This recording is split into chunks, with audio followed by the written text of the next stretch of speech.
प्रशांत, banks की leadership पर तो बाजार को भरोसा है ही, और बैंक निफ्टी तो आउट परफॉर्म कर ही रहा है। निफ्टी 18,000 पर नजर हमें टिका कर रखनी है और सिर्फ 4.5% दूर है रिकॉर्ड ऊंचाई से। चलिए फिर इसी मौके पर आप अपनी ट्रेडिंग पिक्स दिवाली के भी हमारे साथ शेयर कर दीजिए। बताएं प्रशांत। जी मानसी, मेरा फर्स्ट पिक होगा from the PSU sector SBI.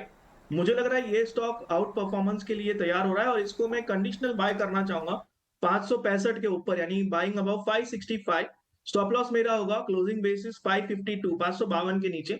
और मेरा इसमें टारगेट होगा 595, 595 टारगेट 1 और 615 का टारगेट 2। मुझे लग रहा है ये स्टॉक नए जोन्स के लिए तैयार हो रहा है, यहाँ पे मेरा ध्यान होगा और इस हफ्ते इसके रिजल्ट्स भी आने। सेकंड पिक मेरा होगा एक ऐसा स्टॉक जो काफी वक्त से रेंज बाउंड रहा है, बट मुझे लग रहा है ये अच्छा मौका है इसमें निवेश करने का, वो होगा डीएलएफ। और इसको मैं स्टॉप लॉस रखूंगा 357 के नीचे, बिलो 357।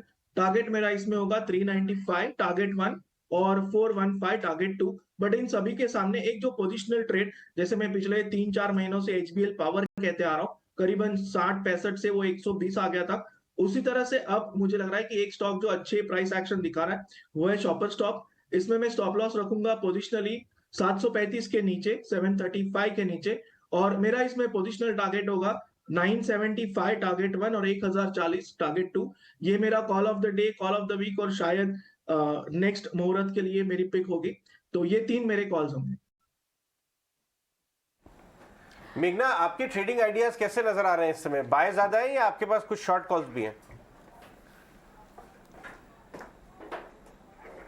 मेघना, आपकी आवाज नहीं आ रही है हम तक। सॉरी, मेरे पास बाय कॉल्स है because I feel there are certain good stocks which are really good for good term investment right now. सबसे पहले मैं कैनरा बैंक की बात करना चाहूंगी। Canara Bank is one stock जो मल्टी और ब्रेकआउट जोन पे आ चुका है। This is risk reward ratio की तरफ से देखा जाए तो this is an excellent pick right now. तो मेरा मानना है कि Canara Bank is a good short term to medium term investment. Buy कर सकते हैं 260 के स्टॉप लॉस से, और of course it has multiple target, लेकिन पहला टारगेट एक्सपेक्ट कर सकते हैं 300 पे। So that I believe is a very good pick. Second मेरा पिक है which is a multi support जो है विप्रो का। आईटी सेक्टर की अगर बात करें it's a mix bag of thing, but Wipro अगर देखेंगे तो it's at a multi support. So Wipro I think is a very good pick short to medium term के लिए।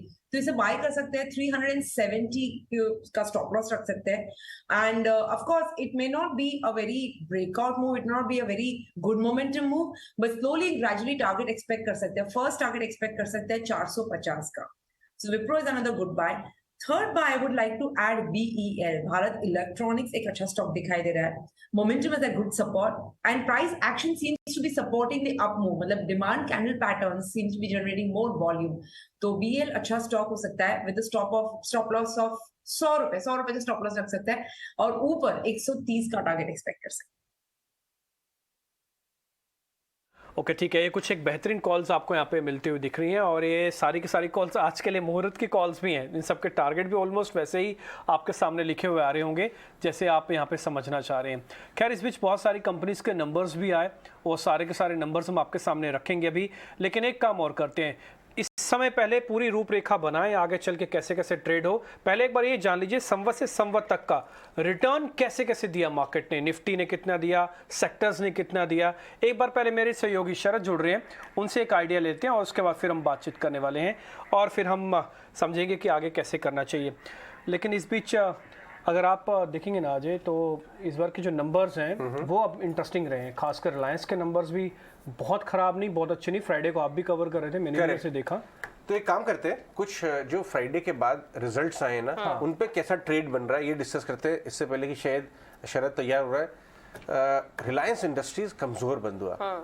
प्रशांत, कमजोर नतीजों की उम्मीद थी और नतीजे कमजोर आए, लेकिन चार्ट की बात करें तो 2800 वाला 2330 जाके वापस 2470 आ गया है। अब इस पे अगर पोजिशनल व्यू लेना हो तो किस तरह के लेवल्स वॉच आउट फॉर करने चाहिए रिलायंस पे? प्रशांत। अजय जी, एक मैं आपको मार्केट की ट्रिक बताता हूँ। अगर नतीजे मार्केट के बाद आने हैं या कोई भी बड़ा इवेंट है और लास्ट के 15 से 20 मिनट में मार्केट रैली कर जाए, टिपिकली नेक्स्ट डे आपको दिखाई देगा कि गैप डाउन हो रहा है। उसका बहुत अपोजिट ये होता है कि अगर नतीजे आने हैं और ये वीकनेस दिखाए तो नॉर्मली लोग वहां शॉर्ट कर जाते हैं और उसके विपरीत उसके एग्जैक्टली अपोजिट मार्केट ओपन होता है। इसे हम नॉर्मली टेक्निकल में रिमूवल ऑफ वीकर हैंड्स कहते हैं। और बिल्कुल इसी तरह से रिलायंस ने किया, क्योंकि इसकी बेस बन चुकी थी और ये अपने 20 दिनों के एवरेज के ऊपर काम कर रहा था, बिल्कुल रेजिस्टेंस के करीब आया था, एक कैप रेजिस्टेंस है और वही प्राइस एक्शन दिखा रहा था। बट जो परसों के दिन जो बिकवाली हुई, क्या वहां पे वॉल्यूम था? बिल्कुल भी नेग्लिजिबल था। तो मेरी रिलायंस पे ये राय होगी, पोजिशनल राय होगी कि रिलायंस जो अभी 2470-2500 जोन में स्ट्रगल कर रहा है, तो मेरे हिसाब से 2525 स्पॉट में इसका एक बहुत अहम रेजिस्टेंस है। अगर इसके ऊपर रिलायंस निकल जाए तो स्ट्रेट आप स्टॉप लॉस रख दीजिए 2460 का 2460 के नीचे, यानी करीबन 2.5% आपकी रिस्क हो जाएगी और आप इसको होल्ड कीजिए पोजिशनली फॉर टारगेट ऑफ 2740। मुझे लग रहा है कि अब ये ब्रेकआउट सस्टेन करेगा और मैं डेफिनेटली इसमें बाय साइड जाना चाहूंगा, स्पेशली जो परसों की प्राइस एक्शन हुई थी उसके बाद।